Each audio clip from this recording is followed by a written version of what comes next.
तो दोस्तों आज हो गया 5 नवंबर 2021। बिहार समेत देश दुनिया की बड़ी और ताज़ा समाचार लेके आए सिर्फ आपके लिए। चलिए फटाफट खबर शुरू करते हैं। उससे पहले चैनल को अब तक सब्सक्राइब ना किया हो तो फटाफट चैनल को सब्सक्राइब कर दें, लाइक कर दें, शेयर कर दें ताकि इसी तरह की खबर आप हर रोज़ देख सकें। चलिए शुरू करते हैं आज की पहली बड़ी खबर। ये खबर भारत में कोरोना वायरस के मामलों में राहतों का दौर जारी है। दिवाली के दिन यानी आज 24 घंटे के भीतर कोरोना वायरस के 12,000 नए केस सामने आए और 461 लोगों की मौत हो गई है।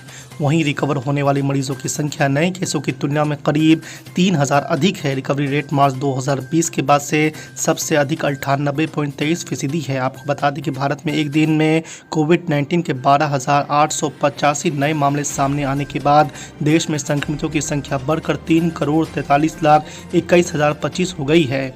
वहीं उपचाराधीन मरीजों की संख्या घटकर 1,48,579 हुई है, जो पिछले 253 दिन में सबसे कम है। खबर बंगाल विधानसभा के बाद से ही कांग्रेस के प्रति ममता बनर्जी के तृणमूल कांग्रेस के तेवर बदले हुए थे। कांग्रेस और टीएमसी में जारी जुबानी जंग को कम करने की कोशिश में तृणमूल कांग्रेस के प्रवक्ता डेरेक ओब्रायन ने फिर से दोस्ती का हाथ बढ़ाया है और कांग्रेस से आगामी गोवा विधानसभा चुनावों में भारतीय जनता पार्टी को हराने के लिए मिलकर काम करने का आग्रह भी किया है। आपको बता दें कि कुछ समय से दोनों पार्टियां खुलकर एक दूसरे पर आरोप लगा रही है। आपको बता दें कि कांग्रेस और टीएमसी के बीच टकरार के बीच मीडिया को दिए एक बयान में टीएमसी नेता डेरेक ओब्रायन ने कहा है कि हमें अपनी मानसिकता को बदलना होगा, हम विपक्ष में समान भागीदार हैं। बड़ी खबर मुलायम सिंह यादव के जन्मदिन पर चाचा शिवपाल को तोहफा देंगे अखिलेश यादव। जी हां, आपको बता दें कि समाजवादी पार्टी के राष्ट्रीय अध्यक्ष और पूर्व मुख्यमंत्री अखिलेश यादव पार्टी संस्थापक मुलायम सिंह यादव के जन्मदिन पर चाचा शिवपाल सिंह को तोहफा देंगे। सिफाई में पत्रकारों से बातचीत में अखिलेश यादव ने कहा कि चाचा के पार्टी से भी गठबंधन करेंगे। इस दौरान उन्होंने कहा कि लखीमपुर में मारे गए किसानों की याद में पार्टी ने स्मृति दिवस मनाया। समाजवादी पार्टी का हर कार्यकर्ता किसानों की याद में इस दीपावली एक दीपक जरूर जलाएगा। क्रूज ड्रग्स केस में आर्यन खान के जेल जाने के बाद जहां एक तरफ कुछ लोगों ने शाहरुख खान की आलोचना की तो बॉलीवुड से राजनीतिक क्षेत्र के कई लोगों ने खुलकर उनको सपोर्ट भी किया। इस बीच सामने आया है कि कांग्रेस के पूर्व अध्यक्ष राहुल गांधी ने भी बॉलीवुड के सुपरस्टार शाहरुख खान को लेटर लिखा था। शाहरुख खान और उनकी पत्नी गौरी के नाम लिखे गए इस खत में कांग्रेस सांसद ने कहा था कि सच्चाई को अधिक समय तक बंधक नहीं बनाया जा सकता है। पेट्रोल और डीजल की बड़ी कीमतों से परेशान लोगों को दीपावली से पहले केंद्र सरकार के साथ कुछ राज्य सरकारों की तरफ से बड़ा तोहफा मिला है। सबसे पहले केंद्र सरकार की तरफ से पेट्रोल पर 5 रुपये और डीजल पर 10 रुपये लीटर उत्पाद शुल्क में कटौती का ऐलान हुआ है। इसके कुछ ही देर बाद उत्तर प्रदेश की योगी आदित्यनाथ सरकार ने भी पेट्रोल पर 7 रुपये और डीजल पर 2 रुपये लीटर वेट कम कर दिया है।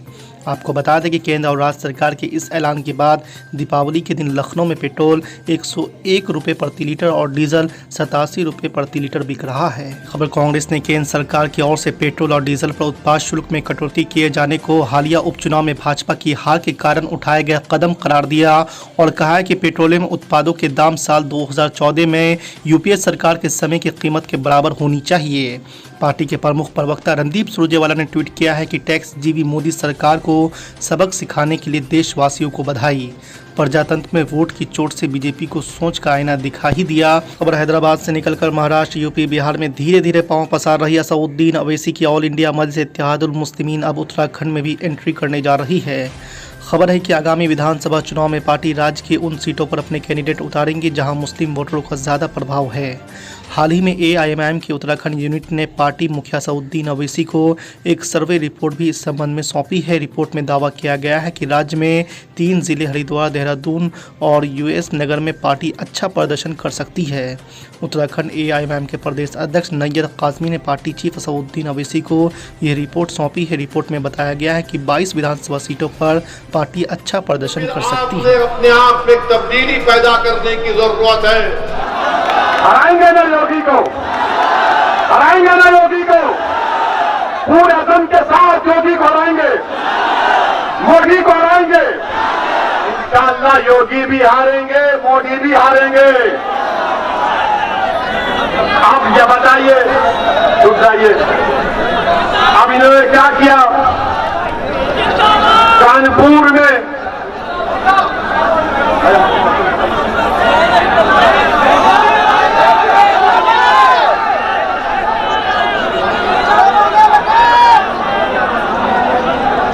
कानपुर में कोविड की सेकेंड वेव आई नहीं आई?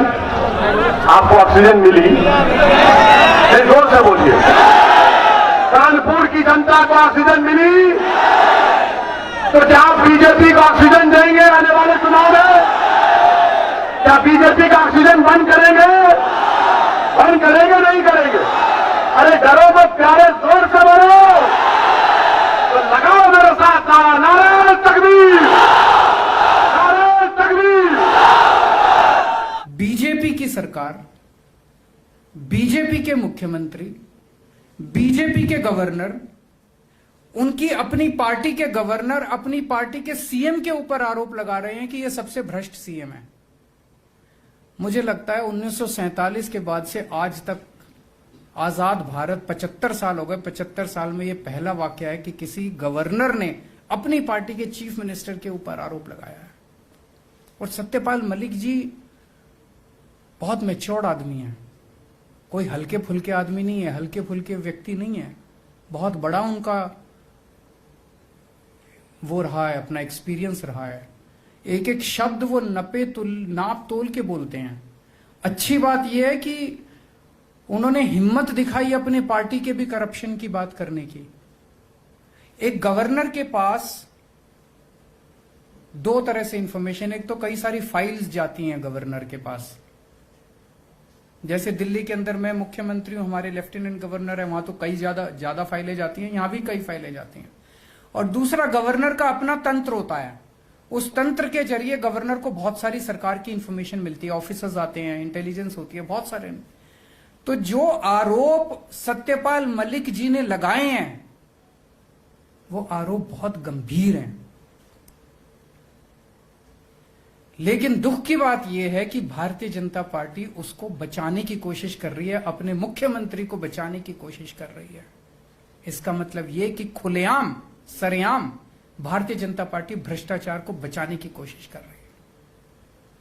इससे भी बढ़ के सत्यपाल मलिक जी ने केवल अपने मुख्यमंत्री पे आरोप नहीं लगाया, उन्होंने अपने केंद्रीय मंत्रियों के ऊपर भी, केंद्रीय सरकार के ऊपर भी आरोप लगाया। उन्होंने कहा कि मैंने इस भ्रष्टाचार के बारे में, गोवा के मुख्यमंत्री के भ्रष्टाचार के बारे में जब केंद्रीय लीडरशिप को बताया कि भाई हमारा मुख्यमंत्री चोरी कर रहा है, तो केंद्र सरकार ने मुख्यमंत्री को हटाने के बजाय गवर्नर को ही हटा दिया, बोले चुप हो जाओ और नहीं बोलेगा।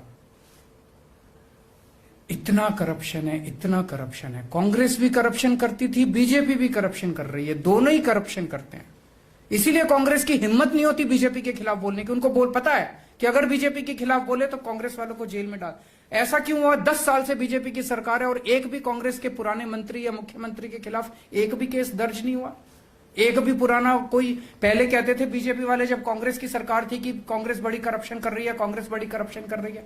अगर कांग्रेस करप्शन कर रही है तो बीजेपी वालों ने 10 साल में किसी को जेल क्यों नहीं भेजा?